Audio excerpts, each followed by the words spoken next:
గెలుపు ఓటమిల మధ్య తేడా అన్నది ఎంత ఇంపార్టెంట్ అన్నది ప్రతి ఒక్కరూ గుర్తుపెట్టుకోవాలి. అల్టిమేట్గా జో జీతా ఓ సికిందర్, ఎన్నోట్లదన్నా గెలుసు అది వేరే విషయం, గెలిచినోడు సికిందర్. అదే మాదిరిగా గుర్తుపెట్టుకోండి. ఈ గోలకు మనం పోయినాము అని అంటే మనం నష్టపోతాం. ఫస్ట్ మీరు గెలవాలి.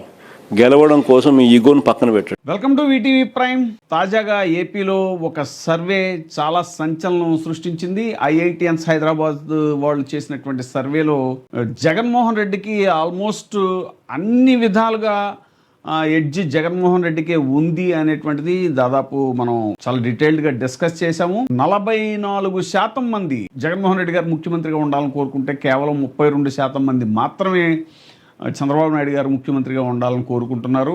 ఇప్పటికిప్పుడు ఎన్నికలు జరిగితే కూటమి అంతా ఒక పక్క మళ్ళీ పోటీ చేసినా కూడా జగన్మోహన్ రెడ్డి గారికి గెలుపు అవకాశాలు ఉన్నాయి అనేటువంటిది కూడా ఐఐటిఎన్ సర్వే చెప్తోంది. ఇంకా ఉద్యోగస్తులు కూటమి ప్రభుత్వం మీద వ్యతిరేకతతో ఉన్నారు, రైతులు వ్యతిరేకతతో ఉన్నారు, మహిళలు వ్యతిరేకతతో ఉన్నారు. ముఖ్యంగా సూపర్ 6 పథకాలు ఏవైతే ఉన్నాయో అవి సరిగ్గా అమలు చేయట్లేదు అనేటువంటి అసంతృప్తి చాలా తీవ్రంగా దాదాపు 60% పైగా ప్రజల్లో అసంతృప్తి ఉంది అనేటువంటిది సర్వే స్పష్టం చేస్తోంది. ఓకే, ఇప్పటికిప్పుడు ఇది టూ ఎర్లీ అని కూడా కొంతమంది రాజకీయ పరిశీలకులు గురించి చెప్తున్నారు.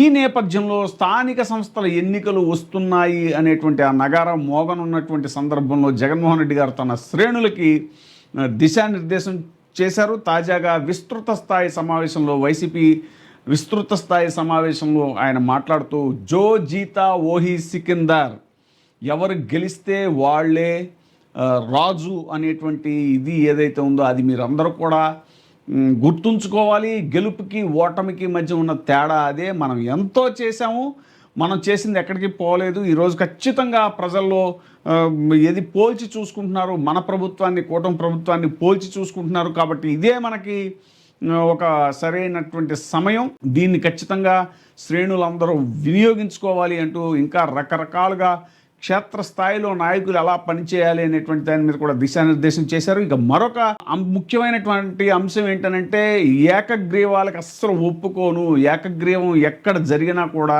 వాళ్ళ మీద ఖచ్చితంగా చర్యలు ఉంటాయి. ఆ నియోజకవర్గం నాయకుడు లేదంటే ఇన్ఛార్జ్ మీద ఖచ్చితంగా చర్యలు ఉంటాయి. ఎక్కడైనా కూడా మీ నియోజకవర్గాలలో ఎక్కడైనా కూడా ఏకగ్రీవంగా ఎక్కడైనా ఎన్నిక జరిగితే మాత్రం నన్ను అడగాల్సిన పనిలా క్యాండిడేట్ ఆ తర్వాత ఎన్నికల్లో పోటీ చేయడానికి మీరే గుర్తుపెట్టుకోండి. ఎక్కడైనా పోటీ జరగకోకుండా ఏకగ్రీవంగా ఇడిచిపెట్టినారంటే మాత్రం ఆ తర్వాత క్యాండిడేట్ ఎమ్మెల్యే ఎలక్షన్లో క్యాండిడేట్ కాడు అనేది గుర్తుపెట్టుకోండి. అంత ప్రస్ఫుటంగా అంత క్రిస్టల్ క్లియర్గా చెప్తా ఉన్నా. ప్రతి చోట పోటీ జరగాల. ఎన్నికలు అయిపోయిన తర్వాత కూడా నేను రిపోర్ట్లు తెప్పించుకుంటాం. మీ ఎమ్మెల్యే క్యాండిడేట్ ప్రతి చోట పోటీకి నిలబెట్టాడా, క్యాండిడేట్ నిలబెట్టలేదా అనేది పోటీ రిపోర్ట్లు తెప్పించుకుంటాం. నిలబెట్టిన తర్వాత మీ ఎమ్మెల్యే క్యాండిడేట్ ఆ క్యాండిడేట్లకు ఏ విధమైన సపోర్ట్ ఇచ్చినాడు, సపోర్ట్ బాగా ఇచ్చాడా, బలంగా నిలబడ్డా మీతో పాటు, అవునా కాదా అన్న రిపోర్ట్లు కూడా తెప్పించుకుంటాం. ఖచ్చితంగా ఆ మేరకు పాజిటివిటీ మీ దగ్గర నుంచి రావాలి. ఈ ఎన్నికలు మనం మన కార్యకర్తల కోసం గట్టిగా నిలబడితేనే కార్యకర్తలు మన ఎన్నికల్లో మన కోసం గట్టిగా నిలబడతారు అన్నది ప్రతి ఎమ్మెల్యే క్యాండిడేట్ కూడా తన సిస్టంలోకి జీర్ణించుకోవాల్సిన అవసరం ఉన్న అంశం. సోషల్ మీడియాను కూడా ఇంకా స్ట్రెంగ్తన్ చేసుకోవాలని చెప్పారు. ఇలా రకరకాలుగా అనేక విషయాల మీద ఆయన సుదీర్ఘంగా చెప్పడం జరిగింది. కూటమి ప్రభుత్వంపై ప్రజల్లో తీవ్రమైనటువంటి వ్యతిరేకత ఉంది. నిష్పక్షపాత ఎన్నికలతో కూటమికి ఘోర పరాజయం ఖాయం.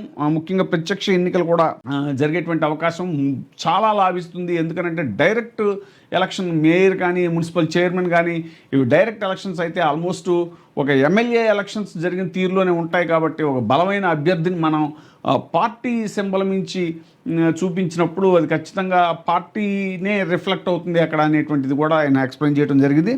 కొన్ని స్థానిక సంస్థల ఉప ఎన్నికల్లో కూడా చంద్రబాబు నాయుడు ఎలా దౌర్జన్యం చేశారో చూసాం. అందుకే జాగ్రత్తగా అప్రమత్తంగా ఉండాలి అని కూడా కేడర్కి దిశానిర్దేశం చేశారు. కార్యకర్తల కోసం మనం గట్టిగా పనిచేయాలి, అలా చేస్తేనే రేపు ఎన్నికల్లో వారు మీకు తోడుగా నిలబడతారు అంటూ కూడా చెప్పారు. ప్రతి నియోజకవర్గంలో లీగల్ సెల్, మీడియా సెల్ ఏర్పాటవ్వాలి. సోషల్ మీడియా ప్లాట్ఫామ్స్పై చురుకైన పాత్ర పోషించాలి. బలమైన అభ్యర్థిని పోటీలో నిలపాలి. అందరితో మమేకం కావాలి. కూటమి ప్రభుత్వ వైఫల్యాలని, వైఎస్ఆర్సీపీ ప్రభుత్వ సంక్షేమ పాలన గురించి ఇంటింటా తెలియచేయాలి అనేటువంటిది ఆయన చాలా స్పష్టంగా చెప్పారు.